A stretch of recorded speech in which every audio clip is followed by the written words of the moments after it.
한 목소리로 합독하십니다. 잠언 3장 1절로 10절 시작. 내 아들아, 나의 법을 잊어버리지 말고 내 마음으로 나의 명령을 지키라. 그리하면 그것이 너로 장수하여 많은 해를 누리게 하며 평강을 더하게 하리라. 인자와 진리로 내게서 떠나지 않게 하고 그것을 내 목에 매며 그리하면 내가 하나님과 사람 앞에서 은총과 귀중히 여김을 받으리라.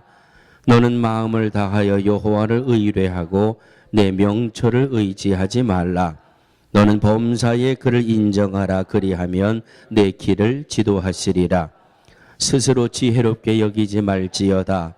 여호와를 경외하며 악을 떠날지어다. 이것이 내 몸의 양약이 되어 내 골수로 윤택하게 하리라. 내 재물과 내 소산물의 처음 익은 열매로 여호와를 공경하라. 그리하면 내 창고가 가득히 차고 내 집들에 새 포도즙이 넘치리라. 이 말씀은 살아계신 하나님의 말씀입니다.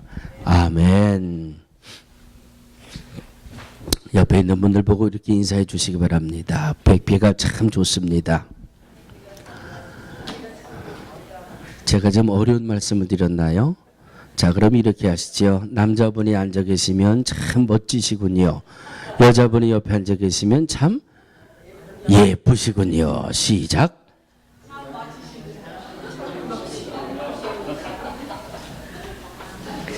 제가 그동안 여러분 얼마나 외로웠는 줄 아십니까? 인사하시라고 해도 목사한테 멋있게 생겼다고 인사하는 분도 안 계시고, 그런데 주의 은혜로 권사님이 이제 파트너가 되셔서 나도 이젠 짝이 있다오. 참 예쁘십니다, 권사님. 그러지요. 나는 이제 외롭지 않아요. 제가 지난 화요일 날 새벽에 나오신 분들은 들으셨지요? 제가 월요일날 예화를 하나 듣고 말이죠. 내가 이거 이번 주일날 또 우리가 주일 예배를 야유회 때문에 일찍 드리니까 이번 주일날 써야 되겠다 그랬는데 제가 막 가슴에 그걸 담고 있지 못해가지고 화요일날 새벽에 써먹었잖아요, 내가. 그래도 오늘 내가 또 쓴다고 약속을 드렸으니까. 어느 한 남자가 길을 가다가 벼락을 맞고 죽었습니다. 뭘 맞고 죽었어요? 예, 벼락을 맞고 죽었어요.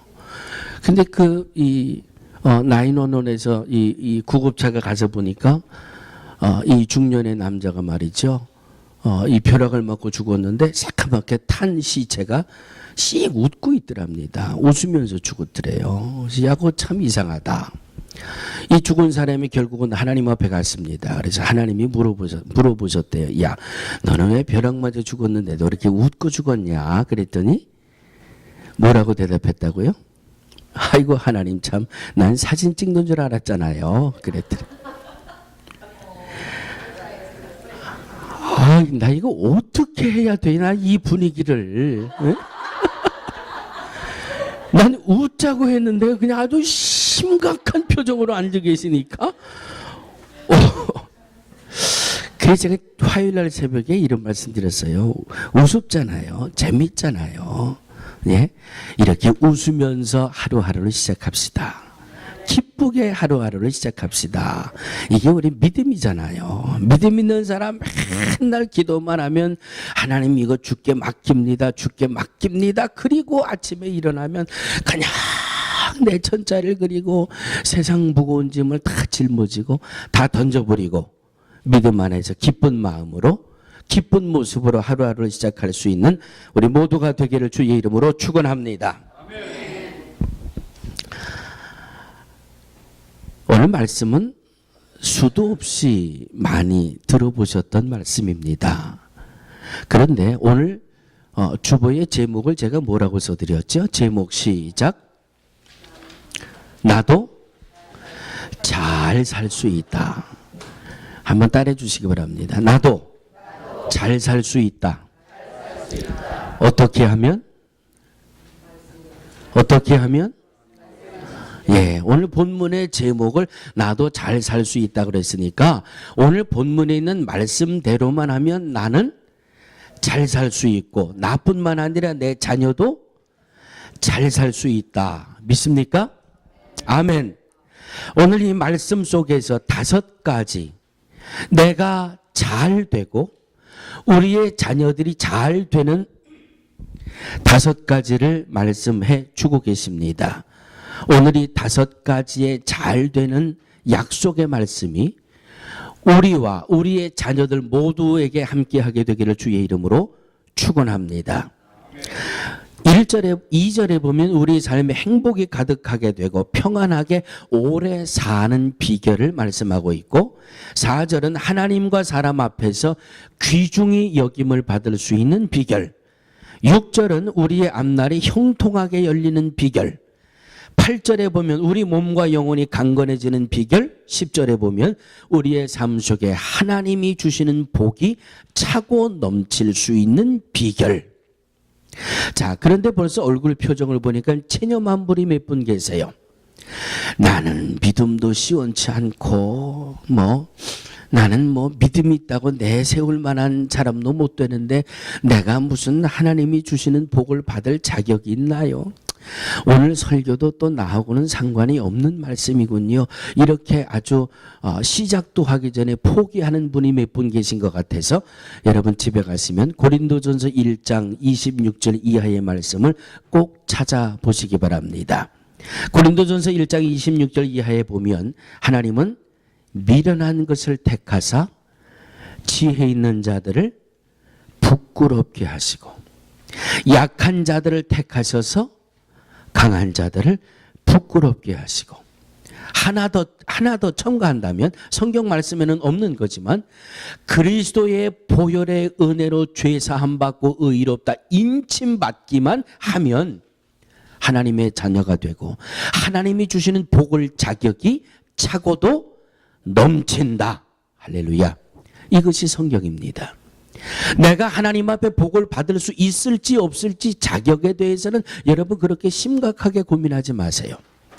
말씀대로 주셨으니까 내가 약해도 내가 나이가 많아도 내가 배운 게 없어도 내가 가진 것이 없어도 하나님은 약한 자를 들어 강한 자를 부끄럽게 하신다고 했고 미련한 자를 들어 지혜로운 자를 부끄럽게 하신다고 하셨고 예수 그리스도의 보혈의 강만 건너면 예수 그리스도를 믿고 영접하기만 하면 우리 모두는 하나님이 주시는 복을 받을 수가 있고 오늘 이 주신 말씀이 우리의 삶의 현실이 될 수 있다라고 하는 말씀입니다. 아멘. 자, 어느 글을 보니까 지금 세계에서 가장 위대한 사람을 이 300명을 추렸습니다. 세계적으로 이름이 떨치고 유명한 사람 300명을 쫙 뽑아놓고 보니까 그 300명 중에 4분의 1, 300명의 4분의 1이면 몇 명이에요? 3, 42? 몇 명의 4분의 1이면? 75명은 신체 장애인이었답니다. 세계적으로 인물을 낸 사람 300명 중에 4분의 1은 신체 장애자였고 나머지 4분의 3은 가난한 집 출신이었대요. 많이 배워서 유명해진다? 그럴 가능성도 있지요. 온 몸이 건강해서 이름을 낼 수 있다? 아니요. 어제 제가 저희 아들 이 졸업을 갔다 왔거든요. 그래서 저도 자랑하고 싶어가지고 주보에다가 2컷들은 신문을 내드렸잖아요. 그런데요. 이 닥터 디그리 받는 학생들하고 마스터 디그리 받는 학생들만 어제 졸업을 했는데 마스터 디그리 받는 아이들 중에 제일 앞에 서 있는 애가 누군가 하면 여기다가 산소호흡기를 끼고 전동 휠체어를 타고 양손은 휠체어에 고정이 돼 있고 그리고 앞에 모니터가 하나 있어요.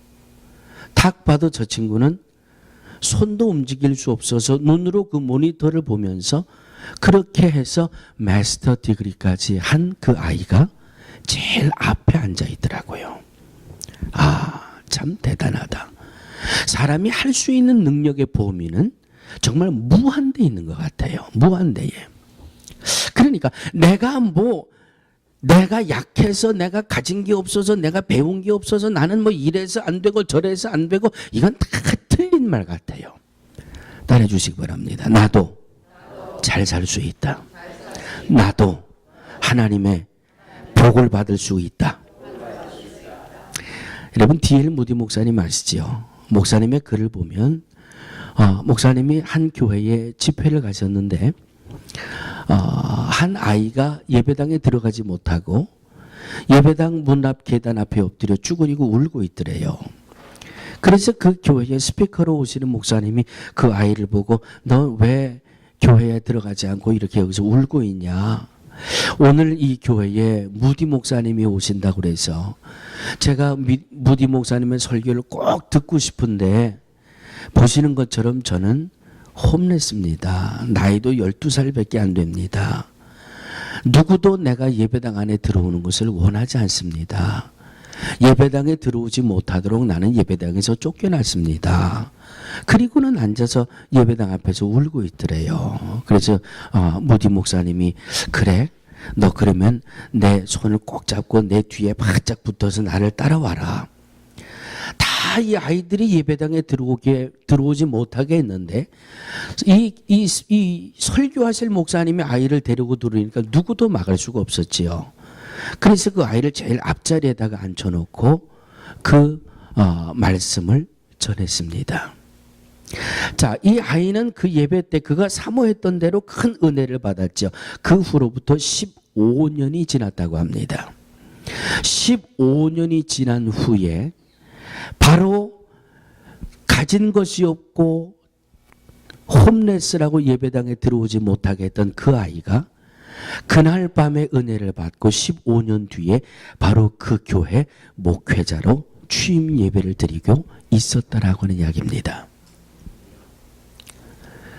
사모하는 믿음으로 주님을 만나면, 사모하는 믿음으로 예배에 성공하면, 사모하는 믿음으로 말씀의 은혜가 내 안에 임하면 하나님이 우리의 삶을 열어가는 데에는 상상도 할 수 없는 역사들이 열려진다라고 하는 말씀입니다. 아멘. 요즘 많은 성경들이 나와 있어요. 그 성경 중에서 아가페의 쉬운 성경이라는 게 있어요. 오늘 이 말씀이 여러분들에게 너무 어려우실 것 같아서 제가 그 아가페에서 나온 쉬운 성경이라는 그 성경을 한번 봤더니 그렇게 큰 문제는 되지 않을 것 같아요. 그래서 아주 쉽게 풀어놓은 거기 때문에 오늘 본문의 말씀을 어떻게 아가페의 쉬운 성경은 풀어놓고 있는지 제가 한번 읽어드릴 테니까 귀를 크게 여시고 마음을 활짝 여시고 눈으로는 여러분들의 말씀을 보시면서 한번 마음으로 받아보시기 바랍니다. 그렇게 하면 너는 오래 살고 성공하게 될 것이다. 쉬운 성경에서 주고 있는 2절 말씀이에요. 그렇게 하면 너는 오래 살고 성공하게 될 것이다. 그러면 그렇게 사는 게 어떻게 사는 거냐. 1절을 보니까 내 가르침을 잊지 말고 내 명령들을 내 마음에 소중히 간직하여라. 자, 말씀의 문맥이 그렇게 크게 문제가 되진 않지요? 하나님의 가르침을 잊지 말고 하나님의 명령들을 마음에 소중히 간직하면 나는 오래 살고 성공하게 될 것입니다. 두 번째, 4절입니다. 그러면 내가 하나님과 사람 앞에서 은총과 칭찬을 받을 것이다. 어떻게 하면 하나님과 사람 앞에서 은총과 칭찬을 받는지 3절에 보니까 너는 성실과 사랑을 절대 버리지 말고 그것을 내 목에 걸고 내 마음판에 새겨라. 성실과 사랑을 이 가슴에 담아놓고 언제 어디서라도 성실과 사랑을 잊어버리지 말고 목에 걸고 있다가 언제든지 성실하게 언제든지 사랑을 베풀고 살면 하나님과 사람 앞에서 은총과 칭찬을 받을 것이다. 아멘. 세 번째입니다. 6절을 이렇게 쉬운 성경은 풉니다. 그러면 그분이 너의 길을 형통하게 만들어 주실 것이다. 하나님이 나의 길을 형통하게 만들어 주시는데 어떻게 하면 5절과 6절입니다. 내 마음을 다하여 여호와를 신뢰하고 절대로 내 슬기를 의지하지 마라. 너는 내 모든 길에서 그분을 인정해라. 언제든지 하나님을 인정하고 마음을 다하여 하나님을 신뢰하고 나의 슬기로움을 의지하지 않을 때에 하나님이 나의 길을 형통하게 만들어 주신다. 네 번째, 8절을 보면 내 몸을 치료하고 내 뼈들을 윤택하게 할 것이다. 무엇이 나를 치료하고 내 뼈를 윤택하게 하느냐? 7절입니다. 스스로 지혜로운 채 하지 말고 여호와를 경외하고 악한 일은 피해라. 스스로 지혜롭다고 그러지 말고 여호와를 경외하고 악한 일을 피하면 그것이 나의 몸을 치료하고 내 뼈를 윤택하게 할 것이다. 마지막 5번째, 그러면 내 창고들이 차고 넘치게 될 것이며 포도주 통들이 포도주로 가득 찰 것이다. 9절 말씀입니다. 내 재물과 내 수확물의 첫 열매를 드려 여호와를 공경하라. 창고들이 차고 넘치고 포도주 통들이 포도주로 가득 차고 일터가 잘 되고 사업이 복되고 자녀들이 복되고 이 삶을 원한다면 재물과 수확물의 첫 열매를 하나님 앞에 드려 여호와를 공경해라. 할렐루야. 5가지 잘 살 수 있는 비결의 말씀을 아주 쉬운 성경으로 풀어서 말씀을 드렸습니다. 긴가민가 하시는 분, 쉬운 말에 쉬운 성경에 뭐라고 말씀하셨는지 들으면서 잊어버리시는 분들, 집에 가셔서 인터넷을 여시고 교회 홈페이지로 들어오셔서 오늘 설교 말씀을 다시 한번 들으시면서 내가 잘 살 수 있는 비결을 한번 이 말씀 속에서 다시 한번 되새겨 보시기 바랍니다. 사람들이 누구나 행복하게 살길 원합니다. 그런데 아무나 붙들고 물어봅니다. 여러분 지금 행복하세요? 행복하세요? 되는 일도 없고요. 다 행복하게 살길 원하는데 행복하십니까? 하고 물어보면 거의 almost 고개를 살래살래 흔들어요. 여러분 이유가 뭔지 아십니까? 행복을 원하는데 왜 행복하지 못하는지 그 이유를 아십니까? 그 이유는요, 하나님의 말씀을 게을리해서 그래요. 하나님의 말씀을 등한히 해서 그래요. 창세기 1장에 가보세요. 하나님이 얼마나 많은 것을 주셨어요. 하나님이 얼마나 풍요로운 것을 주셨어요. 하나님이 얼마나 풍성하게 주셨어요. 그런데 그것을 하나님이 딱 한 가지 말씀을 덧붙여 주셨잖아요. 동산 중앙에 뭘 세우셨어요? 먹어라 먹지 말아라. 먹는 날에는 하나님 말씀 등한히 하고요. 하나님 말씀 게을리 하고요. 하나님 말씀 가볍게 취급하고요. 그러니까 넘치도록 주신 행복이 다 날아가 버렸잖아요. 다 없어져 버렸잖아요. 남자는 남자로서 하나님의 말씀을 게을리한 것에 대한 책임을 하나님이 주었지요. 여자는 여자에게 하나님의 말씀을 게을리하고 등한히 한 것에 대한 책임을 지어주셨지요. 뱀은 뱀에게 하나님이 그 책임을 물으셨지요. 그것뿐입니까? 행복의 동산에서 쫓겨났잖아요. 그것뿐입니까?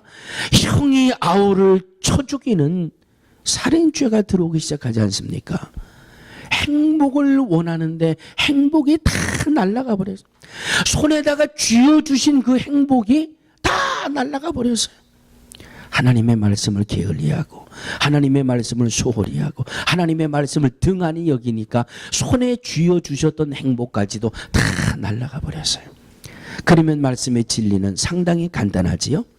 그 잃어버렸던 행복을 다시 찾으려면 어떻게 하면 돼요?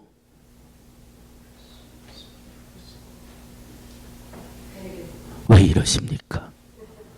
나의 행복한 이 뜨거운 가슴을 눈물로 적시려십니까? 네?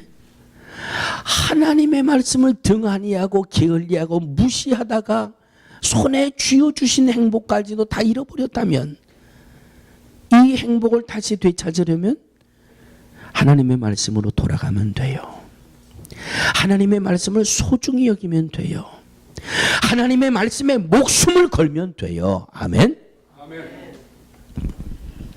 오늘 잠언 3장 1절로 10절까지 주신 말씀을 나도 잘 살 수 있다라고 제목을 정해드렸습니다.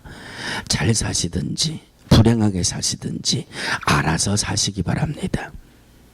알아서 하시기 바랍니다.